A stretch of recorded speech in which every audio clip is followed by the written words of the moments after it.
तो हेलो दोस्तों, मेरा नाम है राम और मैं स्वागत करता हूं आप सभी का डिजिटल दिल्ली चैनल पर। आज हम बात करने वाले हैं ईडब्ल्यूएस एडमिशन जो हुए हैं 2026-27 सेशन के लिए। तो जो अलॉटमेंट हो गई है जिन पेरेंट्स को, उसके बाद में अलॉटमेंट के बाद की क्या प्रक्रिया है, यानी कि डॉक्यूमेंट वेरिफिकेशन आपकी किस तरीके से होने वाली है। और देखिए, काफ़ी सारे लोगों के पास तो एसएमएस आया था और एसएमएस नहीं भी आया और फिर भी लोगों के नाम आए हैं, ऐसा भी हुआ है। और जो सेकंड सूची है, यानी कि जो आपकी सेकंड लिस्ट आने वाली है, जैसे कि आपका अभी फर्स्ट ड्रॉ हो गया है ईडब्ल्यूएस डीजी कैटेगरी और सीडब्ल्यूएसएन कैटेगरी, तीनों कैटेगरी में पहली लिस्ट आ गई है। अब इसके बाद में जो दूसरी लिस्ट आनी है वो कब तक आ सकती है, तो ये सारी डिटेल्स आपको वीडियो के अंदर आगे मिलने वाली है। तो इससे पहले आप अगर हमारे चैनल पे आए हैं पहली बार तो हमारे चैनल कर लीजिए सब्सक्राइब, क्योंकि आपको हमारे चैनल पे ईडब्ल्यूएस डीजी कैटेगरी से रिलेटेड सारी इंफॉर्मेशन मिलती है। और साथ ही साथ आप income, domicile, SC ST OBC certificate, विधवा महिला pension, Delhi benefit scheme, old age pension, driving licence, voter ID card, passport इत्यादि सर्विसेज से रिलेटेड इंफॉर्मेशन हमारे चैनल पे सीख पाते हैं। तो देरी ना करते हुए चलते हैं आज के टॉपिक पे कि जो ईडब्ल्यूएस कैटेगरी का रजिस्ट्रेशन है, यानी कि जो फर्स्ट लिस्ट आई है, इसके बाद में जो आपकी अलॉटमेंट के बाद की प्रक्रिया है वो प्रक्रिया किस तरीके से आपको कंप्लीट करनी है, यानी कि आपका जो वेरिफिकेशन का प्रोसेस है वो आपको किस तरीके से पूरा कंप्लीट करना है और आपको क्या क्या डॉक्यूमेंट लेके जाने हैं।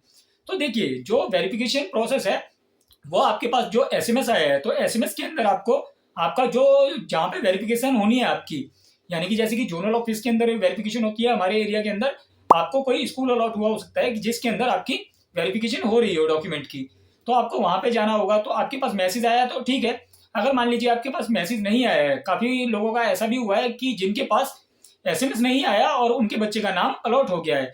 तो देखिए, अगर आपका नाम अलॉट हो गया है तो बहुत अच्छी बात है, और आपके पास एसएमएस नहीं है तो आप क्या कर सकते हैं, क्योंकि क्या है, आपको पता कैसे चलेगा कि आपको किस स्कूल में या किस जोनल ऑफिस में वेरिफिकेशन के लिए जाना है। तो देखिए, लॉगिन करके आप अपना चेक कर सकते हैं कि बच्चे का नाम किस स्कूल के अंदर अलॉट हुआ है और किस वेरिफिकेशन सेंटर पे आपको सारे डॉक्यूमेंट्स लेके जाना है। तो अब देखिए, डॉक्यूमेंट्स आपको क्या क्या लेके जाने हैं। तो डॉक्यूमेंट्स की मैं आपको पूरी सूची बता देता हूँ, यानी कि पूरी लिस्ट बता देता हूँ कि आपको जो सारे डॉक्यूमेंट्स लेके जाने हैं। अगर ये सारे डॉक्यूमेंट्स आप लेके जाते हैं, आपकी वेरिफिकेशन एक ही बार में कंप्लीट हो जाने वाली है। उसके बाद में आपको ऑर्डर कॉपी मिल जाएगी, जिसके बाद में आप स्कूल में इजीली एडमिशन करवा पाएंगे।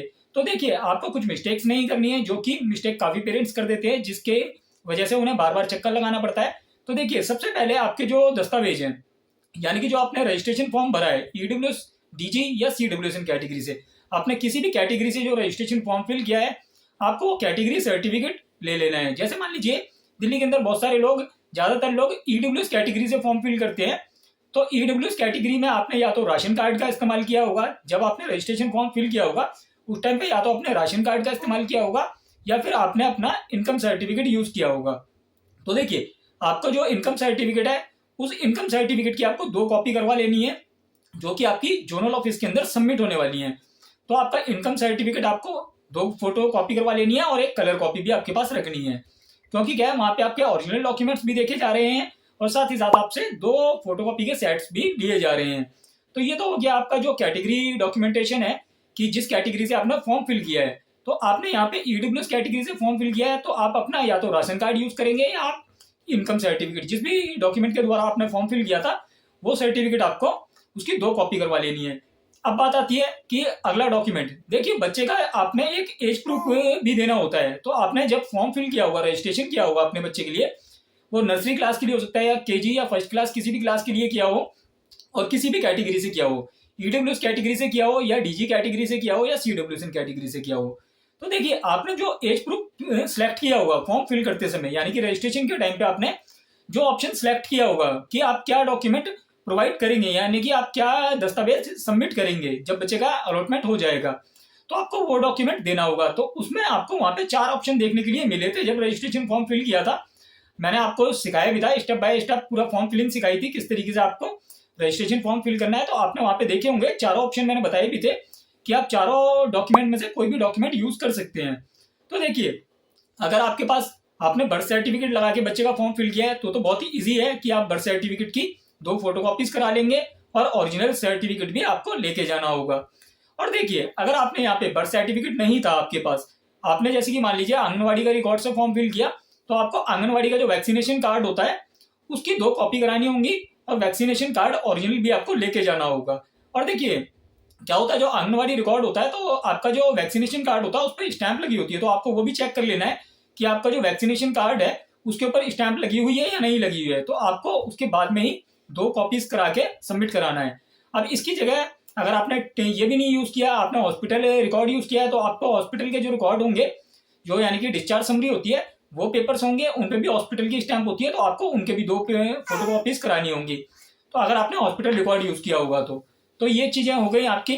और इसके बाद में एक प्रॉब्लम काफी ज्यादा आ रही थी लोगों को, जैसे कि बर्थ सर्टिफिकेट से रिलेटेड काफी इशू हो रहा था। जब रजिस्ट्रेशन फॉर्म फिल कर रहे थे, वेबसाइट के अंदर ग्लिच होने की वजह से काफी लोगों को प्रॉब्लम्स आ रही थी कि रजिस्ट्रेशन नंबर जब फिल कर रहे थे, यानी कि मान लीजिए दिल्ली के अंदर आपका एमसीडी का बर्थ सर्टिफिकेट हो सकता है या एनडीएमसी का, तो आप जब रजिस्ट्रेशन नंबर से फॉर्म फिल कर रहे थे तो गलत डेटा उठा ले रहा था या फिर इनवैलिड सर्टिफिकेट नंबर आ रहा था। तो इसकी जगह पे काफी सारे लोगों ने यहाँ पे डिक्लेरेशन का भी यूज किया है। तो आपके पास अगर आपने डिक्लेरेशन लगाई थी रजिस्ट्रेशन के दौरान, यानी कि जब आपने रजिस्ट्रेशन फॉर्म फिल किया था और आपने बच्चे के एज के डॉक्यूमेंट के रूप में आपने डिक्लेरेशन ली थी, यानी कि अंडरटेकिंग दी थी, तो आपको जो अंडरटेकिंग दी थी आपने उसकी 2 फोटोकॉपीज करानी है। आपका जो अंडरटेकिंग एफिडेविट आपने बनवाया होगा, आपको वो अंडरटेकिंग का एफिडेविट अपने पास रखना है, ये भी आपका वहां पे सबमिट होने वाला है।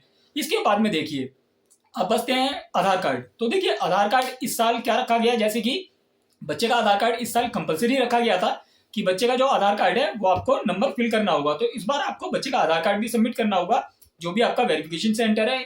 आपका वेरिफिकेशन किसी स्कूल में भी हो सकता है और किसी जोनल ऑफिस में भी हो सकता है, तो ये मैसेज में भी आप चेक कर सकते हैं और लॉगिन करके भी चेक कर सकते हैं किसी स्कूल के अंदर या किस जोनल ऑफिस के अंदर आपका वेरिफिकेशन हो रहा है। तो आपको बच्चे का आधार कार्ड लेके जाना है, बच्चे के आधार कार्ड की भी 2 कॉपी करा लेनी है। और इसके बाद में मदर फादर का आधार कार्ड हो गया, तो मदर फादर का जो आधार कार्ड रहेगा आपको उसकी भी 2 फोटो कॉपीज करानी है। और साथ ही साथ देखिए, जो मदर का आधार कार्ड है आप वो भी लगाएंगे और फादर का भी आधार कार्ड लगाएंगे और बच्चे का भी आधार कार्ड लगाएंगे। अब इसके बाद में आपको एक रेसिडेंस का डॉक्यूमेंट देना होता है। तो जैसे कि रेसिडेंस के लिए डॉक्यूमेंट्स में काफी सारे डॉक्यूमेंट्स थे जो कि आपने दे सकते थे। तो काफी सारे लोगों के पास, तो देखिए इस बार क्या हुआ कि पहले रेसिडेंस का डॉक्यूमेंट अब पिछले सालों तक अपलोड नहीं हुआ करते थे डॉक्यूमेंट, तो इस बार जो अपलोड हुए हैं डॉक्यूमेंट्स, ये सारे डॉक्यूमेंट्स आपको वहां पे वेरिफिकेशन के टाइम पे 2 सेट सबमिट भी कराने होंगे, ओरिजिनल पेपर्स भी आपको दिखाने होंगे। तो रेसिडेंस के लिए आपने अगर वोटर आईडी कार्ड का यूज किया है, देखिए अब आपने या तो मदर के वोटर आईडी कार्ड का यूज किया होगा यानी कि पहचान पत्र का, या फिर अपने फादर के वोटर आईडी कार्ड यानी कि पहचान पत्र का यूज किया होगा।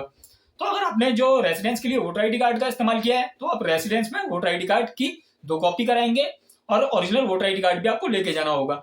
और काफी सारे पेरेंट्स का, जैसे मान लीजिए एरर था, जैसे कि वोटर आईडी कार्ड पे कहीं और का एड्रेस है, राशन जो आपका आधार कार्ड है उस पर कहीं और का एड्रेस है, तो उस केस में काफी सारे पेरेंट्स ने डोमिसाइल सर्टिफिकेट बनवा के फॉर्म फिल किया।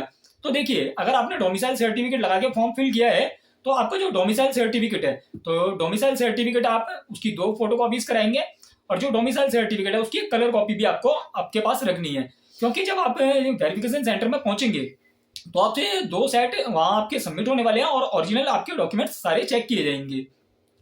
तो ये चीज हो गई आपकी, सारे डॉक्यूमेंटेशन हो गया कि आप क्या क्या डॉक्यूमेंट्स। अब देखिए रेसिडेंस में आपने राशन कार्ड भी दे सकता है, काफी लोगों ने पासपोर्ट यूज किया होगा, तो जो भी आपने रेसिडेंस के लिए डॉक्यूमेंट यूज किया था वही डॉक्यूमेंट आपको लेके जाना होगा। अब बात आती है कि हमारा जब यहाँ से वेरिफिकेशन हो जाएगा तो क्या होगा।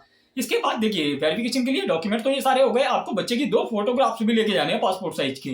2 फोटोग्राफ्स भी आपके सबमिट हो रहे हैं, तो आपकी 2 फोटोग्राफ्स लेके जाने हैं आपको, ताकि आप वहां पे बार बार आपको धक्के ना खाने पड़े, आपका एक ही बारी में वेरिफिकेशन क्लियर हो जाए। तो आप ये सारे डॉक्यूमेंट्स लेके जाएंगे, वहां पे सारी एंट्रीज हो जाएंगी। उसके बाद में आपको देखिए किसी किसी वेरिफिकेशन सेंटर पे ऐसा पॉसिबल है कि आपको सेम डे ही जो ऑर्डर कॉपी है वो मिल जाए, वरना क्या हो रहा है कुछ सेंटर्स पे आपसे एंट्री करके एक रिसिप्ट दे दी जा रही है, जिसके बाद में कहा जा रहा है कि आप 4-5 दिन या 1 हफ्ते बाद आ जाइएगा और ऑर्डर कॉपी ले जाइएगा। तो आप इस तरीके से भी, अब जब वेरिफिकेशन हो जाती है, अगर आपको रिसिप्ट मिलती है तो रिसिप्ट लेके रखनी है, अगर आपको ऑर्डर कॉपी मिल जाती है तो ऑर्डर कॉपी लेके आपको स्कूल जाना होगा, स्कूल में जाके आपको सारे डॉक्यूमेंट जो आपका ऑर्डर कॉपी है ये सबमिट करानी है। अगर स्कूल कहता है कि बाकी भी सारे डॉक्यूमेंट दीजिए, तो एक सेट आपको स्कूल में भी बना के देना होगा। इसके बाद में आपके बच्चे का एडमिशन हो जाएगा। और अब आपको एक बात का ध्यान रखना है, जैसे कि देखिए डायरेक्टर ऑफ एजुकेशन का नोटिफिकेशन हर साल आता है, जिसमें बताया जाता है कि जो भी स्कूल है आपका, जिस भी स्कूल में नाम आया है आपके बच्चे का, अब वो ईडब्ल्यूएस कैटेगरी से आया हो या डीजी कैटेगरी से या सीडब्ल्यूएसएन कैटेगरी से, किसी भी कैटेगरी से आपके बच्चे का नाम आया हो, तो आपको यहाँ पे स्कूल को बुक्स देनी होंगी और आपको कॉपीज देनी होंगी और ड्रेस देनी होंगी, जो कि एकदम फ्री में आपको मुहैया करानी होंगी। अगर यहाँ पे आपको स्कूल ये सारी चीज़ें मुफ्त में नहीं दे रहा है, तो आप स्कूल की कंप्लेंट कर सकते हैं। जो भी आपका वेरिफिकेशन सेंटर था आप वहाँ पे जाके बात कर सकते हैं। अगर वहाँ से सुनवाई नहीं हो रही है तो आपका जो जोनल ऑफिस होगा आपका, वहाँ पे आपको जाना है और एक राइटिंग में कंप्लेंट देनी है और डायरी करवा लेनी है। तो डायरी से आपको एक बेनिफिट ये होने वाला है, जब आप डायरी रिकॉर्ड करवा लेते हैं तो आप पे एक एविडेंस हो जाता है कि हमने कंप्लेंट दे रखी है। उसके बाद में आपको जब वहाँ से 1 हफ्ते के अंदर आपको बुक्स मिल जाने वाली है। अगर आप इस तरीके को यूज़ करते हैं, अगर तब भी नहीं होती है तो आप एक RTI डाल सकते हैं। RTI के लिए मैं आपको नेक्स्ट वीडियो में बताऊंगा, आपको लाइव RTI डाल के दिखाऊंगा मैं कि किस तरीके से आपको RTI डालनी है। क्योंकि क्या है, काफ़ी बार ऐसा होता है स्कूल वाले भी परेशान करते हैं और जोनल ऑफिस वाले भी परेशान करते हैं। उन्हें लगता है कि वो सिर्फ वहाँ बैठने के लिए है, वो पब्लिक का काम नहीं करते हैं। तो काफ़ी बार ऐसा भी हो जाता है कि वो लोग परेशान करते हैं। तो आप RTI का मैं पूरा फॉर्मेट स्टेप बाय स्टेप सिखाऊंगा आपको किस तरीके से RTI डाली जाती है। तो आप उस वीडियो को देख के वहाँ पे RTI डालना सीख पाएंगे। अगर आपके साथ भी स्कूल परेशानी करता है कि आपको बुक्स, कॉपी और ड्रेस नहीं देता है, तो आप पहले तो डायरी करवा के देखें जोनल ऑफिस में। अगर वहाँ से नहीं काम होता है आपका तो RTI डालें, बेझिझक डालनी चाहिए आपको। आपके राइट्स आपको पता होने चाहिए। अगर आप इस तरीके से प्रोसेस पूरा फॉलो करेंगे तो आपको आसानी से सारी चीज़ें फ्री में मिलने वाली हैं। क्योंकि जब जोनल ऑफिस का डायरेक्टर ऑफ एजुकेशन का नोटिफिकेशन बोल रहा है क्लियर कि ये चीज़ें स्कूल को मुहैया करानी होंगी फ्री में, तो फ्री में करानी होंगी। अब इसके बाद बात आती है कि जो हमारी सेकंड लिस्ट है, सेकंड लिस्ट कब तक आ जाएगी। तो देखिए, अभी सेकंड लिस्ट का इतनी जल्दी सेकंड लिस्ट नहीं आती है। तो सेकंड लिस्ट का मैं एक अनुमानित समय बता देता हूँ आपको कि सेकंड लिस्ट आपको कब तक देखने के लिए मिल सकती है। तो देखिए, अभी हमारी पहली लिस्ट आई है, यानी कि फर्स्ट ड्रॉ हुआ है। अब यहाँ से 22 तारीख तक वेरिफिकेशन का टाइम रहेगा। उसके बाद में यहाँ पे जिन लोगों का मतलब डॉक्यूमेंट में मिसमैच होगा उन्हें डेफिशिएंसी मेमो दिए जाएंगे, यानी कि उनको एक ज्ञापन पत्र दे दिया जाएगा कि आपको ये कमी है आपके डॉक्यूमेंट्स में, आप ये कंप्लीट करके इतने समय तक सबमिट करा दीजिए। तो आपका मई का भी मंथ इसी बीच में जाने वाला है। तो आपको जो सेकंड लिस्ट देखने को मिल सकती है वो देखिए आपको जून के सेकंड वीक के बाद ही आपको सेकंड लिस्ट देखने के लिए मिल सकती है। उससे पहले सेकंड लिस्ट का कोई फिक्स नहीं है कि अभी आ जाए। जून के सेकंड वीक के बाद ही आपको सेकंड लिस्ट देखने के लिए मिलेगी। और देखिए, आप लोगों का अगर SMS नहीं आया है तो भी कोई प्रॉब्लम नहीं है, आपको एक बार लॉगिन करके चेक कर लेना चाहिए। क्योंकि मैंने भी 1 केस ऐसे आए जिनके पास SMS नहीं आया था, बट लॉगिन करके देखा था उनके स्कूल अलॉटमेंट हो रखे थे। तो आपको ये चीज़ ध्यान रखनी है कि आपको एक बार लॉगिन करके जरूर देख लेना है, तो आपको इजीली एक बारी में समझ आ जाएगा। और देखिए, जब आप लॉगिन करके देख रहे हैं तो काफ़ी पेरेंट्स को समझ नहीं आ रहा कि स्कूल अलॉट हुआ है या नहीं हुआ है, वहाँ पे सिर्फ फॉर्म सबमिट दिखा रहा है। तो देखिए, जिन बच्चों को स्कूल अलॉटमेंट हो गई है वहाँ पे स्कूल अलॉटेड लिखा आ रहा है, और जहाँ पे आप पूरी डिटेल्स हैं बच्चे की, वहीं पे नीचे बच्चे के जिस स्कूल में नाम आया है उसी स्कूल का नाम दिखाया गया है, जिसे और जिस सेंटर पे आपकी वेरिफिकेशन होनी है उस वेरिफिकेशन सेंटर का पूरा नाम दिया गया है, एड्रेस दिया गया है। तो आपको वो चीज़ वहाँ पे चेक कर लेनी है। हालांकि इससे रिलेटेड वीडियो मैंने आपको पूरा स्टेप दिखाए थे किस तरीके से चेक करना है कि किसी स्कूल में नाम अलॉट हुआ है। तो आशा करता हूँ दी गई जानकारी अच्छी लगी हो। जानकारी अच्छी लगी हो वीडियो लाइक करें और वीडियो को हाइप पे जरूर लेके जाएं, ताकि अधिकतर पेरेंट्स के पास सही डिटेल पहुंच पाए और आसानी से अपनी वेरिफिकेशन क्लियर कर पाए। और वीडियो को लाइक करके सब्सक्राइब कर दीजिए। धन्यवाद।